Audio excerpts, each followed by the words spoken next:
சுடுகாடு வந்து எங்க அமைஞ்சிருக்குன்னு பாத்தீங்கன்னா, இதோ இங்க இருக்கு பாத்தீங்களா, இந்த ஒரு குளத்துல நடுவுல தான் வந்து சுடுகாடு இருந்திருக்கு. ஸோ சுடுகாடு, கோவில், குளம் இந்த மூன்றுமே ஒரே இடத்துல இருந்த ஒரே கோவில் இது மட்டும்தான்.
உங்க பேருங்கம்மா? பரமேஸ்வரி. ஓகே.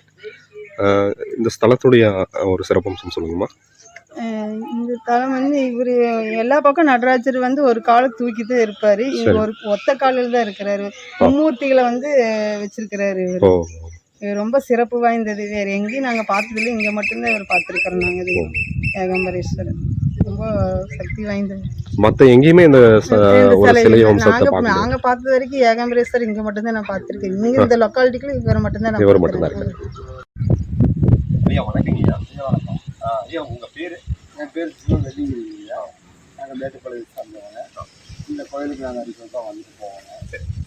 பஸ் உள்ள சாமி வந்து பார்த்தீங்கன்னா சுயம்பு ஆரம்பம் சுடுகாடு, தண்ணி, குளம், அப்போ சிவபெருமான் ரெண்டு மூணு இருக்கிறது ஒரே இடம் காசுங்க. அதை விட்டோம்னா வேற எங்கேயும் நம்ம அதிகமாக பார்க்க முடியாதுங்க. எங்களுக்கு தெரிஞ்சு இதுதான் எங்களுக்கு சின்ன காசு மாதிரி. அதுக்கு நாங்கள் வருவோம், வந்து தரிசனம் பண்ணிக்குவோம், மனைவி மாதிரி இருக்கும். இந்த கோவில் எப்படி தோன்றுச்சு அப்படிங்கிற ஒரு வரலாறு இருக்குன்னு சொன்னீங்க. அந்த வரலாறு ஐயா, இந்த சாமி வந்துங்கய்யா பசுவுக்கு காட்சி அளித்த கோயிலும் வாங்க ஐயா. அதாவது மாடு கன்று வளர்த்துறவங்க, தோட்டங்காட்டுக்காரர், இவங்கெல்லாம் வந்து இந்த கோயில் வழிபட்டு கால்நடைகளுக்கு தான் உடல்நடை சரி இல்லை என்றால் அது அவங்களுக்கு வந்து இங்கே வந்து திருநீர் போட்டால் அப்போவே இருக்குங்க. அது ஒரு ஐடியா இருக்குங்க. இது வந்து பல நூற்றாண்டுக்கு முன்னால் வந்து இருக்குதுங்க. சுயம்பு லிங்கம் கிடையாது, அது சுயம்பாக வந்தது. சுயம்பு சுவாமி ஏகம்பரேஸ்வரர் இருக்கார், ஆஞ்சநேயர் இருக்கார், அம்பாள் கோயில் அது எல்லாமே இங்கே சிறப்பானது. ரொம்ப அமைதியான இடம் கூட. இந்த ஆஞ்சநேயர் வந்துட்டு இது இருக்காங்க. இந்த சிலையை வந்து வடிவமைப்பு வந்து இங்கே எதுக்காக போட்டுருக்காங்க ஐயா? ஆஞ்சநேயர் வந்து இங்கே வைக்கணும்னு அந்த காலத்தில் சின்னதாக இருந்ததுங்க. அதை வந்து பழசாக வந்து அழிக்கக்கூடாதுன்றதுக்காக அவங்க புதுப்பிச்சு அது பெருசாக பண்ணியிருக்காங்க. ஆல்ரெடி இருந்தது தான் இங்கே, ரொம்ப சின்னதாக இருந்தது. இப்போ வந்து நான் பெருசாக ஒரு 25 அடியில் பண்ணியிருக்காங்க. அதுக்காக அப்படி இருக்கிறதுக்காக வச்சுருக்காங்க. இப்போ கால்நடைகளுக்கு மட்டும்தான் இது பிரசித்தி பெற்ற கோயிலுங்க. ஏன்னா மனிதர்களுக்கும் இந்த கோயிலில் வந்தால் ஏதாவது நல்ல விஷயங்கள் ஐயா? மனிதர்கள் பார்த்தீங்கன்னா இந்த கோயிலில் வந்தீங்கன்னா மன நிம்மதி அதிகமாக கிடைக்கும் ஐயா. அதை கிடைக்கக்கூடிய சூழல் இந்த கோயில் ரொம்ப அமைதியாக இருக்கும். எந்த ஒரு சத்தம் சவுண்டு, வாகனம் சவுண்டு எதுவும் இருக்காதுங்க. என்ன மனசில் குறையோ இங்கே வந்து அவர்கிட்ட நிறுத்தி வச்சுட்டு போனோம்னா கண்டிப்பாக நடக்குங்க. இதெல்லாம் நிறைய சாமி கட்டியிருக்காரு. அதனால் நாங்கள் அடிக்கடி நாங்கள் இங்கே வருவோம், அந்த சாமியை பார்க்காம இந்த வழியாக போவோங்க. இங்கே போக்குவரத்து வசதியெல்லாம் எப்படிங்க ஐயா? போக்குவரத்து பஸ் வசதி கம்மி தாங்க. குறிப்பிட்ட டைம் தான் பஸ். அன்னூர்லேருந்து இருக்குதுங்க, புளியம்பட்டியிலேருந்து இருக்குது, மேட்டுப்பாளையத்துலேருந்து இருக்குது. ஆனால் பஸ் வசதி கம்மி. சொந்த வாகனங்கள் தான் எப்போ வேணால் வந்து போகலாம். எப்போ வேணால் வந்து.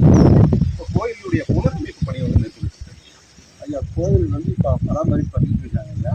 இது கொஞ்சம் பெரிய இடமா இருந்ததுனால ஊர் மக்கள்லாம் கொஞ்சம் வசூல் பண்ணி ஏதோ அவங்க சக்திக்கு முடிஞ்சதை பண்ணி இந்த அளவுக்கு கொண்டு வந்திருக்காங்க. இன்னும் மேலும் நிறைய பண்ணணும் அப்படிங்கிற ஒரு ஆசை கண்டிப்பாக நடக்கும். சாமி கருணையா. ஸோ தொடர்ந்து நம்ம சேனல்ல பாருங்க. ஹிஸ்டரியான பல விஷயங்களை நம்ம சேனல் வழியா நீங்க பார்த்து ரசிக்க போறீங்க. இன்ட்ரெஸ்டிங்கா இருக்க போகுது ஒவ்வொரு வீடியோ.